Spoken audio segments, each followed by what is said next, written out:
ذرا شب برات والی لگا کے تو دیکھو. تو میرے رسول پاک علیہ السلام نے ہمیں یہ میسج دیا, پیغام دیا, فرمائے اس رات جو اولاد مانگے گا رب اسے بھی عطا فرمائے گا. اس رات جو اللہ سے بخشش مانگے گا اللہ اسے بھی دے گا. اس رات جو رب کریم سے عزت مانگے گا اللہ اسے بھی عطا کرے گا. شارحین نے لکھا اس رات جو رب سے پردہ پوشی مانگے گا اللہ اسے پردہ پوشی بھی عطا کرے گا. جو جنت کا سوالی ہوگا رب اپنے فضل سے عطا فرمائے گا. کوشش فرمائے, کوشش فرمائے.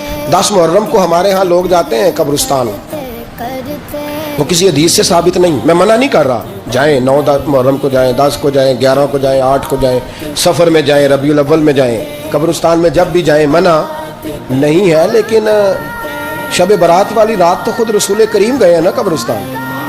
اب جو بات میں نے سمجھانی ہے اس کو سمجھیں. نبی پاک کی والدہ کا مزار نہیں ہے وہاں جنت البقیع میں. حضور کے کو بھائی بہن, حضور کیا کرنے گئے؟ امت کی بخشش کے لیے گئے.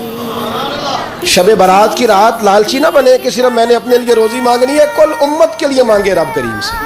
مانگے اپنے بھائی کے لیے, مانگے اپنی بہن کے لیے, مانگے اپنے بیٹے کے لیے, مانگے اپنی بیٹی کے لیے, مانگے اللہ کریم. یہ مانگنے کی رات ہے.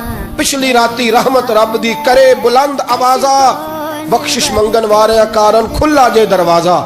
آئیں اللہ کی بارگاہ میں اس رات کو کھل کے دعا مانگے.